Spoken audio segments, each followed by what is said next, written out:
This is Bringing the Darkness to the Light with Catherine Nadal, professional psychic medium. Today's guest is Martin Page. He hails from Southampton, England. He first gained recognition as a songwriter in the early 1980s with top 40 hits for Kim Carnes, Earth, Wind and Fire, and many others. With Bernie Taupin, whose usual partner was Elton John, plus Dennis Lambert and Peter Wolf, Page wrote We Built This City, a worldwide #1 hit for Starship, their first in 1985. Page and Taupin returned to #1 the following year with These Dreams, recorded by Heart, also Heart's first chart topper. Teaming up with Peter Cox and Richard Drummie of the UK group Go West, Page wrote King of Wishful Thinking, which was featured in the movie Pretty Woman, which became a top 10 hit for Go West in 1990. He then started his solo artist career with the album In the House of Stone and Light. He has continued to create albums and music since then and is going to be speaking about his latest creation. It's a pleasure to have you on. Thank you, Kathy. It's a pleasure to be here. I was just listening to you explaining all that, and I thought, oh, did I really do all that? That sounds pretty good. I'm into that. That's good. Yes, I've I've been a lifelong fan, actually. I mean, literally. You know, a lot of your music to me is so unique and so creative. But to me, I latch on to all of the lyrics, and that's what really has pulled me in. And from listening to you and listening to the stories behind a lot of your songs, you're really like a born storyteller, you know? So I can't wait to hear about this new album. I just can't wait to hear about it. That is so sweet of you to say, Kathy. Yeah, you know, I'm very, very fortunate because, you know, I came to America in the 80s with a band called Q-Phil. And actually, I know you know Q-Phil real well because you sent me some of your number plates that say Q-Phil on them. And I have them here in the studio. So it was a time of new age music and Thompson Twins and Ultravox and Tom Dolby. And it sort of broke me in as a songwriter in Los Angeles when America was really changing all their sound. And from that moment on in the 80s, I've stayed here because I was really, really fortunate to, as you mentioned, link up with some great people and write songs with them like Earth, Wind and Fire, Maurice White, and particularly Bernie Taupin, as you say, Elton's lyricist. And Robbie Robertson, I did his 2 solo albums.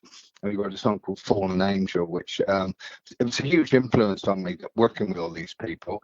And then I had a hit with my own album. After working with Robbie Robertson, I thought I'll put a studio in my garage here in Los Angeles and I'll do what Robbie did. I'm going to make a solo album with all the musicians that I've met over the years.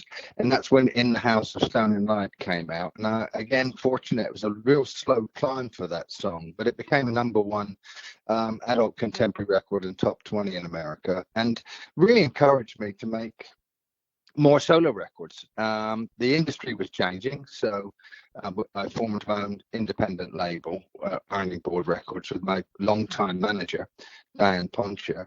And I put out solo records, and I'm just, you know, very, very excited about this new album, particularly because it seems to be a kindred spirit to the album I made back then in the 90s in the House of Stone and Light. It was an amazing situation that I was able to use a lot of the live musicians that played on that first record.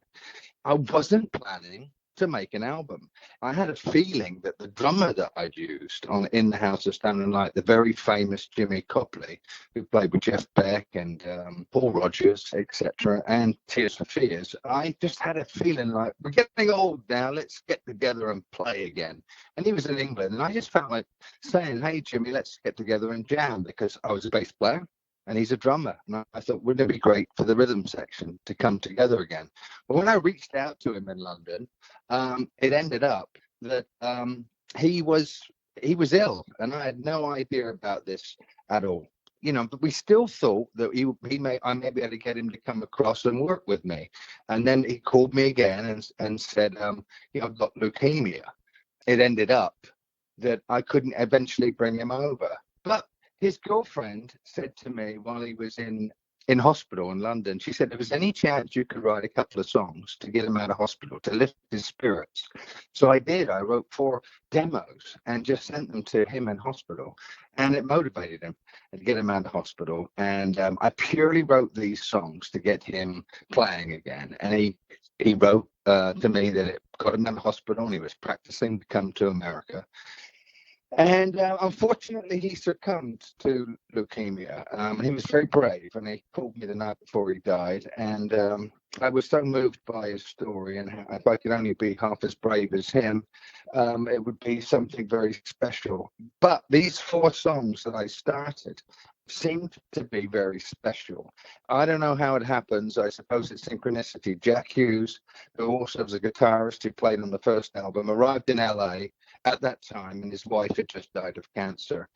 And I just thought, my goodness, I'm going to bring him across to my home studio and just get his mind back onto music. And he came into the studio. I said, let's just jam on these songs, you know. And it was written for Jimmy Copley, who, you know, has passed away. And as soon as Jack played on the tracks, he said, these are the best songs I've ever heard you write. And we've been together for many, many years. Then Neil Taylor, guitarist from Tears for Fears, arrived. Everything, but all the players that had been on that House of Stoner Light record started to come around me. And I didn't still think I was making a record, Kathy. I thought I was working with these musicians to heal them. They were my friends. And the music was there as medicine to get us jamming and playing together again. But everybody who came and heard what we were doing said this is a record. So it suddenly occurred on me to reach out to other players that weren't with me at that time. PJ Moore from the band Blue Nile in Scotland.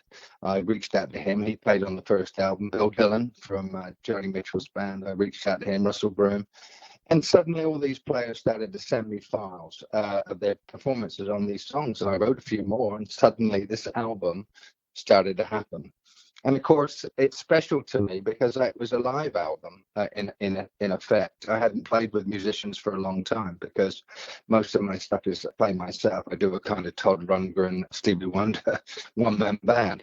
But having the players around me was outstanding to the soul of the record. And of course, Jimmy's death and me writing songs to try and get him out of hospital was a real conduit to why the record was made. And a lot of the songs sort of reflected that kind of spirit.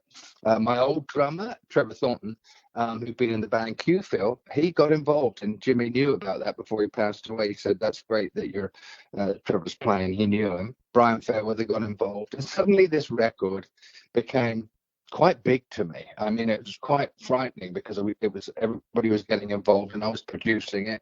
And suddenly, an engineer said to me that this last song on the album, "Breathe in Your Heart," you need a great Zulu choir on this song. And so we sent it to South Africa, and a gentleman called Andy Ines got involved and brought a beautiful transition of a song that was written in English and transcribed into Zulu. And that was a wonderful moment for the record.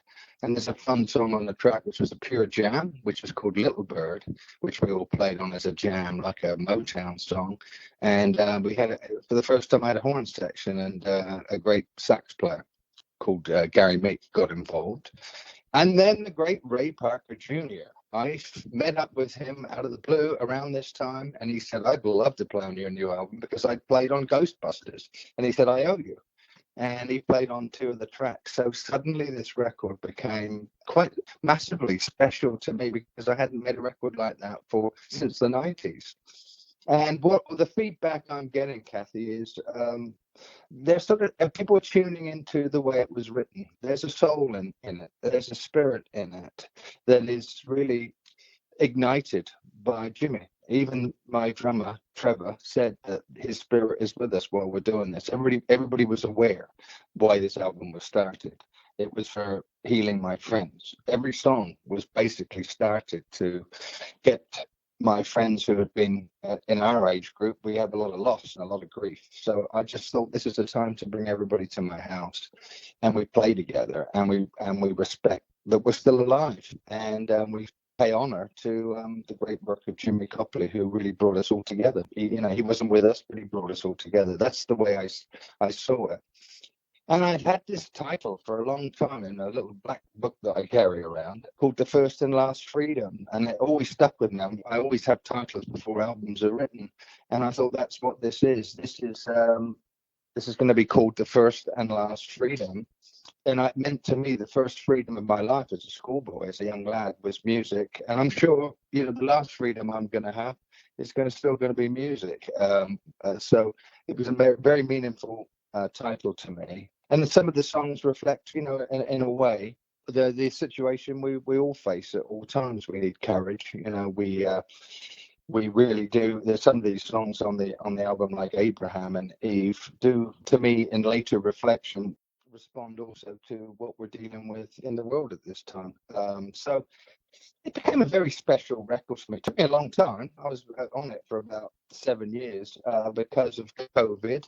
And also I wanted to really mix and master and make this album a special reflection of the players that were with me. You're never sure if you can work with these players again with where we are in our age. And so it was I felt like I really wanted to have reverence for the way the album was made, mixed and mastered and produced.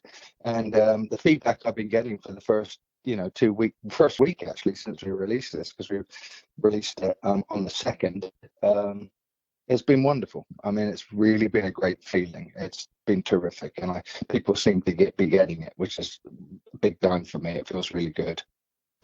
I listened to a few of the tracks and I was really blown away. Two of them, actually, the one we're going to play at the end of the show, Courage. I mean, that's incredible. But there was one that really caught my attention. And I went back and I was listening to the lyrics and I was like, I'm going to have to ask him about this. But it's Fade. What was the premise of Fade? Because to me, I could think of, there's so many things you can think of during that song, the premise of it. What was the true premise? Well, it was many years even before I wrote the song. A supporter of mine had written to me and told me about in their family, they had somebody suffer from Alzheimer's. And this fan said to me, one day you're going to write a song about that and what it means. And I sort of, that's lovely, but we'll see. And wasn't it really in my mind? And then a lot of people around my life, their parents had the disease of Alzheimer's, and it started to resonate with me because I was just hearing it all the time. And I was also, with me, when I write a song, Kathy, I basically, it's almost like singing in tongues. I start rhythms, I start chord progressions, and then I basically wail, and I sing in tongue, called pagisms. It's like phonetic sounds. And suddenly I was singing this word with this track called Fade, but it was quite up-tempo. And suddenly I was singing All Flowers Fade. And there was a kind of anger in the song, and I realized what I was doing, that the people that had spoken to me, who were looking after people that had Alzheimer's, they were frustrated and tremendously angry underneath the love they had, because they were losing communication with their loved ones. And although they still felt it was their loved ones. And in the middle eight of this song, I sort of, everything slows down and it's just me singing with an orchestra. And you get the sense that the person singing, which I was the person who was looking after somebody, is that I can still see you there. Every now and then you come back to me and it's all okay. And I can pretend that everything's all right. But in the last verse, it was a bit like, I don't know how long I can take this. I'm angry. You don't recognize me. You don't hear me. You don't see me. And so the song has a real, I've never written a song like this before, which has two mixtures of uplifting feeling and also the sense of like a bloom.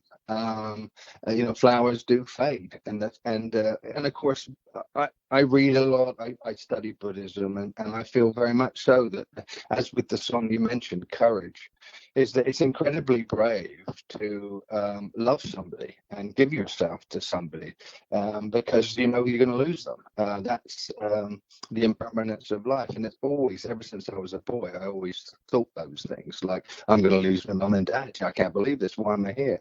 And so I think why the song Courage starts the album and Fade starts second is a lot to do with the way the album started and felt to me, and what I was hearing from people. I like to think I write songs that are about restoration, and there was a lyric in Courage that came out, and it was just like, every time I see a simple act of love, I see courage. And I really believe that. If you see anybody looking after a situation of an animal that, you know, that's ill, or a person that you're helping across the road even, or if you're there at their deathbed, or if they're like you know, caring for people, that's an incredible act of courage, knowing that we aren't all going to be here. So I think the album has an upbeat feel about it. The rhythms are great. Well, I was very conscious, because I was writing for Jimmy Copley to play the drums. I wanted the tracks to be extremely rhythmic, and I'm a bass player, and I was brought up on funk and R&B, and so the music has an uplifting feel, but always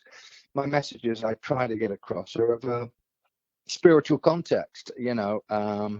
And Fade, getting back to that song appeared again with me hearing around my life everybody saying, it's so frustrating, I'm looking after somebody who doesn't recognize me, and I love them, you know. And so that's where that song came from, the juxtaposition of having somebody with you that is with you, and they respond to you, and then within an hour they don't know who you are. I can't imagine what that must be like. And so somehow when I write songs, as I said to you, I sing in tongue, and I close my eyes and do about 6 guide vocals, and those guide vocals, when I'm in the mood, become the lead vocal, and then words fit in, and then I craft words to fit into my phonetic sound, because I believe the way you sing, the sounds that come out of you, whether they're the words or the lyrics, they are what you're feeling. And I like to think that the tone of my voice and what I'm singing is, in my mind, what the emotion I'm getting. So, and I concentrated a great deal, 3 months, on the lyrics of this album, because I wanted to mold them into the phonetic singing in tongues. You know, when you get a sound you like, and you're emulating probably a word that is supposed to be there. It's a very artful way of doing things. Where, you know, in the early years when I was writing hits for people, you don't have a chance to do that. You're just moving at speed. But because I'm making my own albums at home with no pressure, I've always felt like I'm singing in a church. That's an electric church with microphones and a new technology around me. But I still like to go into the room and think that I'm bringing something into the church, which is a vocal sound. And that's really where Fade came from. And I'm very pleased that it resonated with you that way, because rhythmically, when you first hear the track, you don't think I'm going to be singing about a disease and what it means to look after somebody and lose them. So I'm impressed that you heard that, Kathy. Well, I have to tell you that your description of that and how it came about in your crafting the lyrics, and, you know, how it just came out of you, is beautiful. People ask me, you know, why music in your life? And I always remember in my house back when I was a small boy, with my parents in a council house in England. And every now and then, you know, as families do, my mother and father went at it. And I used to have really quite horrendous rows and arguments. And I'd be very tense when this was happening. The whole house would go into a different atmosphere. And then when the record was put on, the 45 record, everybody changed. And this little piece of music on vinyl, 7 inches.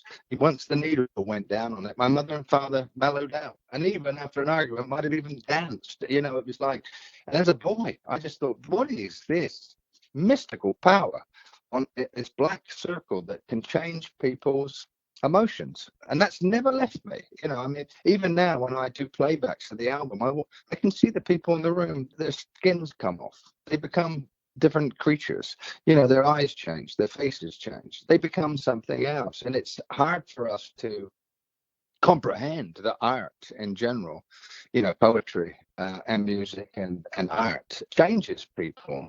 Arthur Schopenhauer, the great German philosopher, said music is the most powerful presence in the world. You have moments of losing yourself. You're not aware who you are, where you are, what your body is, any aches or anything. And there you are talking about Alzheimer's, and you've got a person there who comes back into the world from a mystical place, which is the alchemy of music. I see it all the time. When I was working with Jack Hughes recently, we talked about it like, you know, it's the work of wizards. musicians are wizards. We don't know where it comes from. We don't know why we play these things, or I can't tell you how a song appears, except for I've been trained to jam, to play harmonic notes, and then something will trigger in me from a creative space, and we're on the road, we're beginning to flow. And Jack said the same thing. Jack said, well, artists are wizards, and they're there to put magic in front of other people that don't do it. And that's as a schoolboy, when I put the Beatles' Please Please Me onto the record player and watched my parents and neighbors stop fighting and look at each other differently and become more mellow in a certain way, and or excited to move their bodies to do rhythm, I just thought, this is magic. I remember picking up a record and looking at the names on it, and it always affected me that I could see Lennon and McCartney or Taupin John in brackets under the title of the song. I thought, who are they? What I want to be that. I want to be one of those names that is a wizard. I want to be, on a label. That was huge to me, to see my name on a label of a record, and to become a wizard. It's magic. As you get older, I've always been lucky that I'm a little bit I'm like anybody else. I go through blue periods and uplifting periods, and so I believe that some of the most special music that moved me as a child was that music that had great emotion in it, like Bridge Over Troubled Water, My Sweet Lord, Candle in the Wind. I always, even as a young boy, Abraham, Martin and John, songs like that used to resonate with me. Even though I was a child, I just think they were haunting. And although I wasn't a religious boy or man, I'm still not religious, I'm spiritual, but I would always want to go to a church to hear people sing, and the ritual and the way that singing in a stone room would resonate, the ambience. And so, to me in general, it's still, luckily, it's mystical to me. I feel like whenever I sit down to try and write a song, lucky, because I'm not, when you're young, you're writing hits because you have to get a career, so you're very oriented that way. But over the years, I've been very, very lucky to move from just writing commercial music into working with people like Robbie Robertson and Phil Collins, and that maturity allows you to become even more what you are, what's really moving you inside artistically.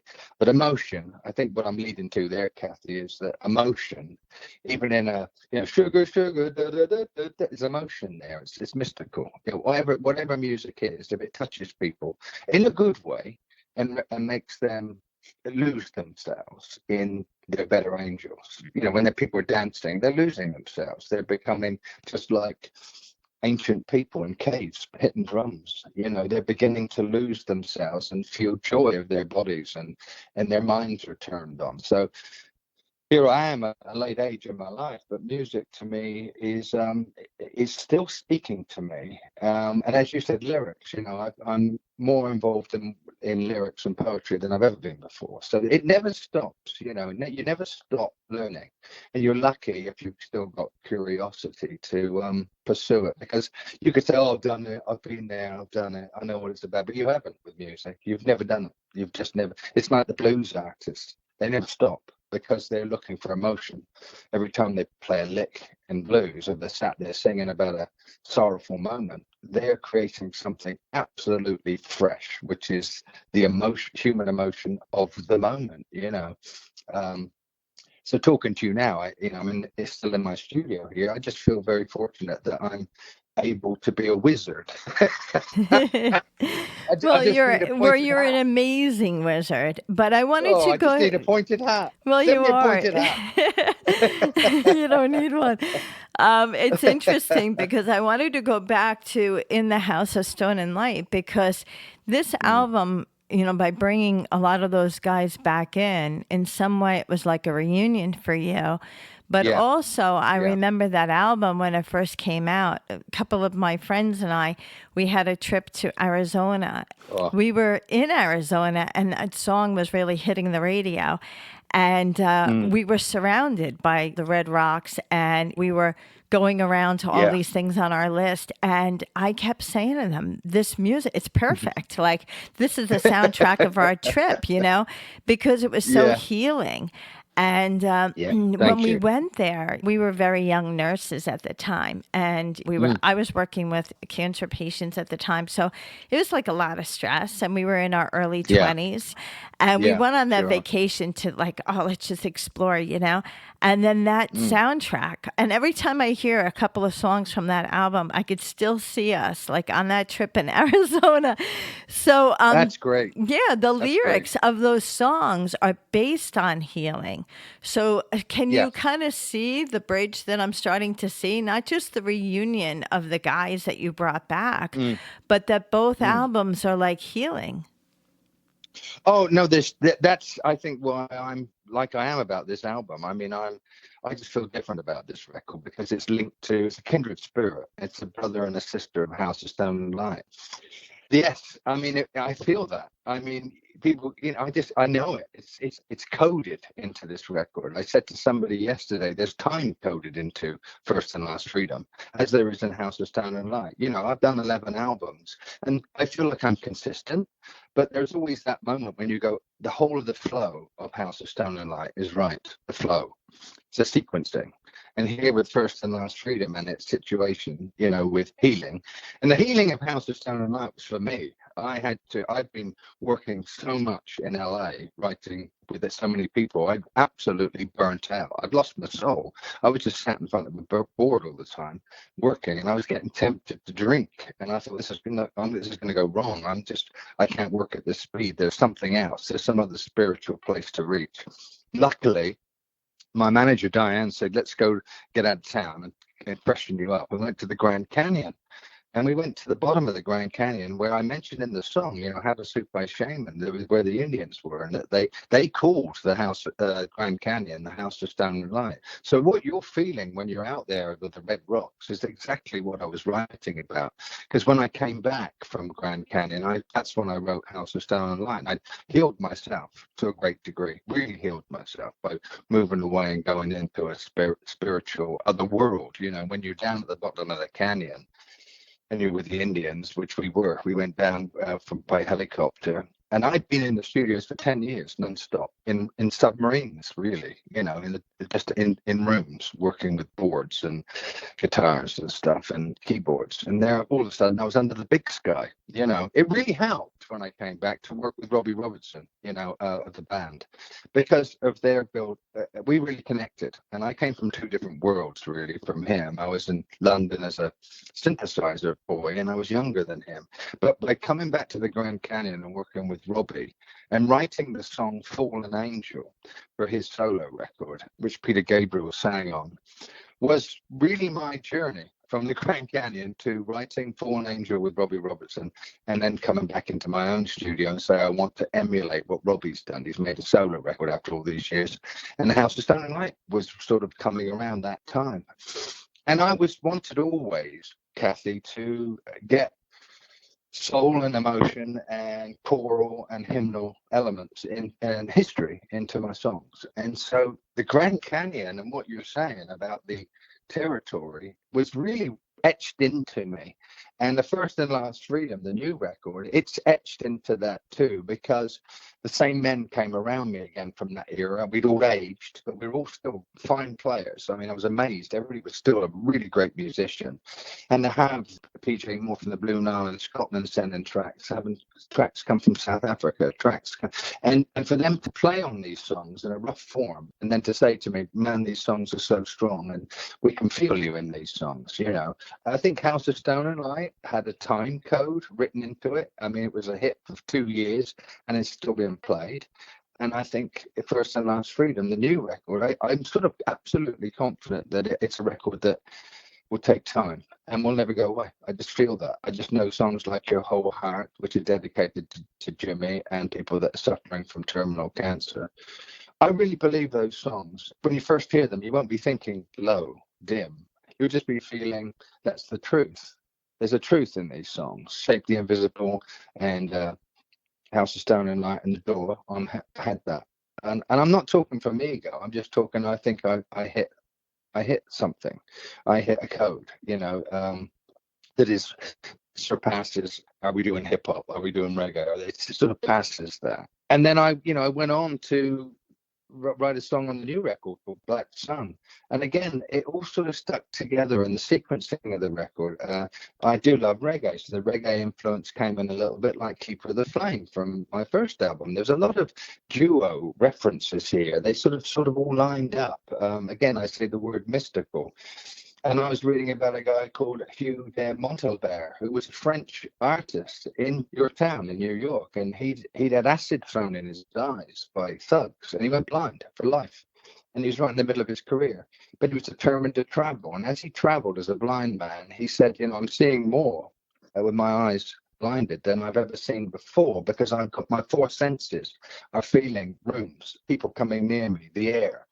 Who's good people, who are bad people, where there's love. And he really felt the profound sense of love when certain people were around him, because his other senses, like as an animal, was alive. So that, in a way, became my Shape of the Invisible on this new record with this song called Black Sun, because he said, I'm seeing the sun, even though I'm in blackness, even though in darkness, there's a black sun. I can feel goodness and I can feel oppression. It's to do with, again, that thing I really believe in with what music has, is that we have probably great ability to feel things, but because of our technology and how our lives have evolved, we've lost that animal sense. Well, he was pulled back into that by being blinded. And I know this all sounds rather depressing, but the songs aren't depressing. They're more about revelation to me. As we said with Courage, even when we were doing Courage, we were teaching it to Jack Hughes on guitar, and he started to play the chords differently, like a classical guitarist, because that's how he was trained. And we said, record that straight away. And that becomes the quiet intro to before Courage happens. You start to hear how the chords are being developed as he learned the song. So it was very organic. I've never made a record like this, except for when I made House of Stone and Light, and it felt great, because I knew I'd hit some kind of thing that I hadn't felt for a long time. But on this new record, having a drummer and hearing his backbeat and hearing the snare without it being on a drum machine, and hearing a real player playing behind you was a revelation again. I thought my voice works really well with backbeats and live drummers, the same way as Sting is with the Police. It was like these little things that and luckily I've had all these years to live through it. Many musicians don't get this far. So I was feeling this awareness. It sounds corny. I'm sure I've heard lots of musicians go, this is the best record I've ever made. This is it, and everything gets very much like, there's nothing like this. That's so emotional. And I sort of know what they're going through. But I'm being really honest about this. I said to a couple of the musicians I was with yesterday, I won't surpass this. I'm liable to write one or two songs in the future that are really strong, but I won't get a body of work like this. House of Stone and Light, it was a consistent film. It was a book, and it started and it ended, and you don't want to live. People tell me they want to play it from the beginning to the end and feel it. There's a core that goes from. It's very rare to have that on records. I always thought that Goodbye Yellow Brick Road by Elton had it. Dark Side of the Moon had it. Some albums just have it, and you just know that you start it and you want to go to the end. And this record has that. They said, "Oh no, you do another one." And I said, "Yeah, I could do albums, but I won't." There's something about this intangible. It's the sequencing of the songs. It's like you said, Kathy. You go Courage, Fade, and you're off, and then at the end you're back to Breathe in Your Heart. There's strange things. The songs, the keys of music. I start Courage in A major, and then we end on Breathe in Your Heart, in a core of G. So we've moved up the tone. It's almost a classical thing. And then when you come back to the beginning of the record, you move back. You go up to A. So there's this sense that at the end of the record, you're slipping down a tone into G, and it's emotional. And then you go back in the Sunshine Appears, you go up a tone into A. Now, it wasn't planned that way, but Jack was sat with me listening, and he's classically trained, and he said harmonically. Well, I think when the sequencing was happening, and I fell upon the sequence, it's a lot to do with that. It's what you feel in your chest. It's what you feel in your heart and in your gut, and you know tonally and harmonically the same way a child will sing. How does a child learn? Happy birthday to you. It's quite scaly. Happy birthday to you. I mean, a child will know it straight away. Everybody learns it. Where does that come from? It's not music. It's in the air. It's born into us. And sometimes when you write songs, and I know composers always say this, I don't know how I do it, and that's true. But there's something in us that is the wizard and lifts us, and it makes us leave our bodies. I try to say to some people, when people get turned on by music, they forget everything. It's, if you look at a painting long enough and it's so good, you aren't standing there. You vanish. And it's that what Arthur Schopenhauer said is when suddenly art transcends everything. Pain goes away, politicians go away, everything goes away because you've suddenly connected to something that's artistic and speaks to you from a long time ago. When the cave painters were drawing for the first time in France, horses and animals and deer, they were lost in something which is human. I think you're making good points here because I thought of this as you were talking, and I was like looking at the calendar and the dates in our head. You've done so much work over the course of the last, 30 or more years. And The House of Stone and Light is like your bookmarker, right?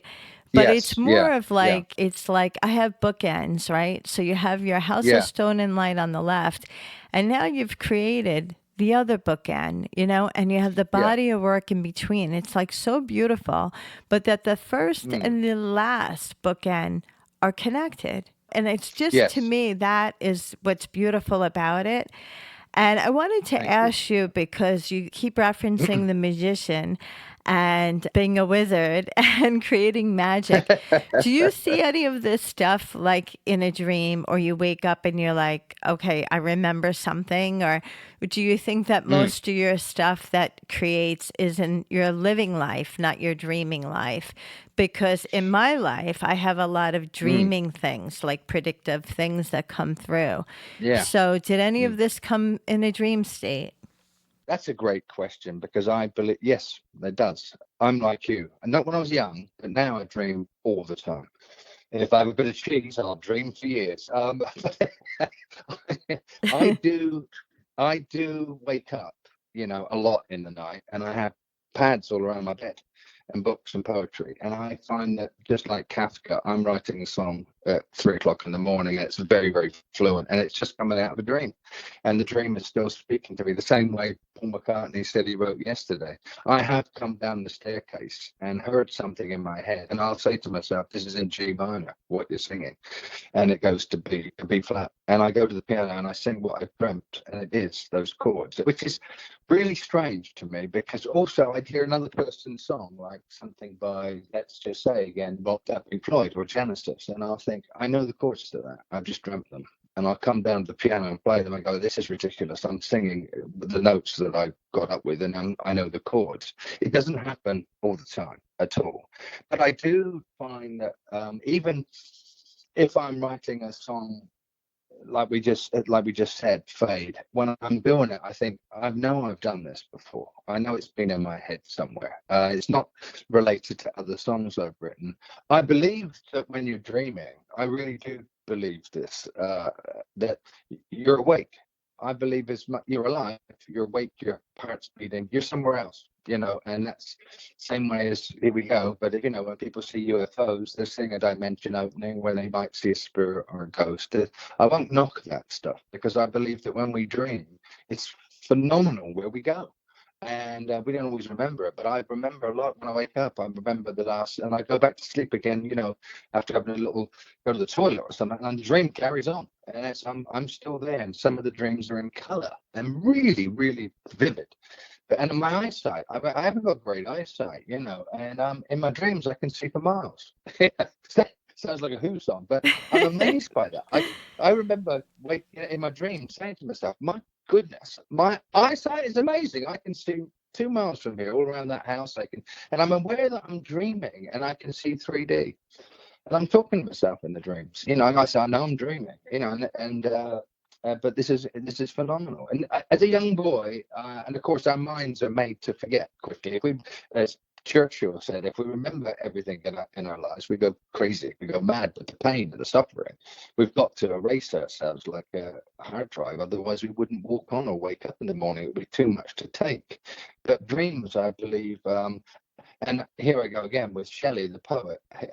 he said, when you wake from the dream of life, are we awake when we're dreaming? I think we are. I think we just go into other dimensions, which are tied to our families, our pets, our animals, things we've known. We travel. I mean, we travel huge places when we dream. We're in places and I often think that I'm dreaming now of a village, Taupin, near Southampton, where my gran lives, and I'm there, and I'm thinking, I wonder if I am there. I wonder if somebody looks over me like, there's something moving in the bushes over there. It's a ghost, and I thought that could be me dreaming. I could be there, But and the only reason I talk like that, because they go, oh yeah, airy fairy, it's all these phenomenon. But think about it, music is a phenomenon. It's a phenomenon. It's the same as seeing a UFO in the sky. Music is intangible. It's unknown. It's in the air. The scaling is there. Where did it come from? Who made up the scale? Who said that there has to be 7 notes in the alphabet? Pythagoras, when he found the octave. It wasn't like he constructed the octave. It was there. It was already there. So it's a mystical world. It's an alchemy world, and we know nothing about it. The Zen priests and the Buddhists are so wise when they say, when you know nothing, you're really wise, because this is all too incredible. And here I go preaching again, but when I do music, I feel like I'm in a wondrous world, and it takes me out of driving the car, going to the toilet, combing your hair. When you do music, you're touching, again, I'm going to go into it, mystical, and you tend to know when it gets special, over years. You suddenly go, I'm hitting something here that is really great, and I need to get that down. But that's experience. You sort of know as a songwriter, something's, and most of the time you're doing rubbish, and you haven't got to keep it, but all of a sudden you'll go, I've just gone round the corner into the cave where it's good. I found it, and I need to stay there. The same with the vocalist singing. You sort of know when you hit your sweet spot. If has anybody explained music except for go and read this on paper? Even Beethoven would write his music down on paper and leave it for the musicians to interpret. He would just say, play at will here, feel it. And then you just think about that, and I had a lot of that. I know I'm leading myself onto a quite a strong place here with the musicians. After working with Maurice White of Earth, Wind & Fire and Robbie Robertson, they taught me that when the players of this caliber are around you, let them express. Don't tell them what to play. Give them codes, give them feelings, and let them display their uninhibited creativity and let them shine. And that's what took the album a long time, because every player played a lot. I got 29 guitar tracks from Bill Dillon in Canada, of playing on one song, which was Abraham. And it took me a long time. Everything he played was beautiful, but I really had to find what worked with the song. And so there we go again. You're trying always, particularly when you're an older artist, to get onto tape or onto digital hardware, spirit, and how do you get spirit onto records? It is performance by the live musicians. And I found with First and Last Freedom a lot of pressure, because what they played was extraordinary. But I knew that I had to move it around in certain places, organize it, and think about it and step back. Because time is a great collaborator, and I'm lucky when you're my age to have it, because the security of the hits that I had has allowed me to be artistic in my studio. And time is a huge collaborator. I'll make a rough CD or something and play it in the house while I walk around for days and just listen to it in different rooms and in the bath, because your mind changes and somebody rings the phone, but the music's playing in the background and it speaks to you. In fact, I got to jump back because I didn't say this, but you were talking about you're out in the desert here in House of Stone and Light. Well, when I made that record, I sent it to Peter Gabriel in the House of Stone and Light. I was a huge fan of Peter and honoured that he'd sung on Born Angel, and I'd been a huge fan of Gabriel and selling by the pound in the early days. I was a fan as a kid, and I'd used Jeffrey Oriema to sing on House of Stone Light, which is a wonderful vocalist that sang with him on the road. In your eyes, the real low voice, and I thought I've got to have that on some of the tracks. And he said, "Great, yeah, use my guy if Jeffrey wants to do it." So there was a connection there. So I thought I'll send him House of Stone and Light. And he wrote back to me that he was driving through the mountains of Chile, and he said, your music is so conducive to traveling and listening to it. He said, when I play House of Stone and Light, I swear he said this, and you can look out on a vista of mountains or of open landscape, and the music means 300 times more, and it also accents what you're looking at. So it was nice that Peter Gabriel said your music is great to drive to. Wow. Well, it has been a pleasure to talk. You're just really super talented, and you're really engaged in life. But I also feel that you really understand life. And that's, to me, one of the biggest compliments I can give someone, because a lot of times people walk around in life and they're constantly asking questions, and I don't feel like you have any. I feel like you came to this earthly plane knowing what you needed to do, and you're getting it done. And in getting it done, you're servicing all of us, and it's your music is a piece of service. So I wanted to thank you for that. You're an amazing human. And so we're going to roll out to your song from the First and Last Freedom, Courage. But before that, I want you to just plug your social media and let people know where they can find your music. Yeah, well, I'm on Facebook. I've got a great lady called Vanessa Levitt who handles my Facebook page. You just got to put my name in. You'll find me on Facebook, Instagram, and on Blue Sky. And also, we're at Bandcamp. That's the big thing for us. My CDs are physical. We decided to make this album like we loved from the 70s and 80s and 90s, where we put a 24-page booklet and had all the photos of the musicians, all the lyrics are printed out. And as an essay, as I've just been talking to you about, Kathy, I spent 2 pages of talking about Jimmy and putting photos of him and how we worked together. So it's Bandcamp is a great place to go. We're eventually going to get all my albums up on Bandcamp, but at the moment we've got In the Temple of the Muse and First and Last Freedom. A pro website's being built by Vanessa, and that's being made now, but that you can go there and see the videos, some of the videos for the new record. And I'm going to be promoting this record really for the rest of this year, because we've done some wonderful interviews for the musicians, videos, and I believe, like we talked about, that some of the music on this record comes to people and will reach people over time. I don't want to throw this away quickly. I think there's a lot of healing in there. I feel that, and I think that you can only get that through to people because of today's high-speed streaming. You have to stay on something and point at it for quite a while and say, this is a great painting. I think you're going to get something from this. And thank you, Kathy. It was a great interview. I'm just waiting to get my wizard's hat.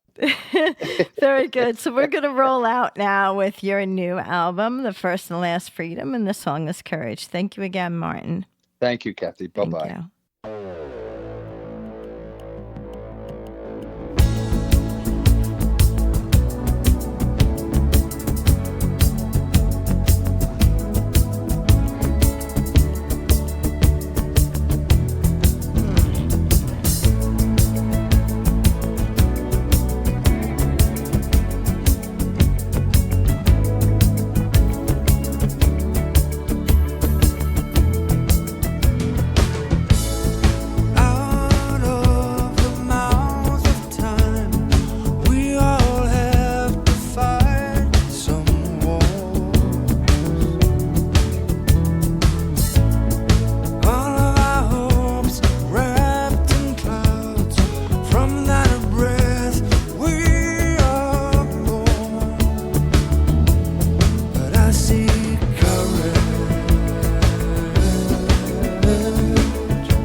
You have been listening to Bringing the Darkness to the Light with Catherine Nadal, professional psychic medium, Dream Central Station, LLC. My audio editor is Al Hemberger at the Loft Recording Studios in Bronxville, New York. This is WNEW 102.7 FM radio.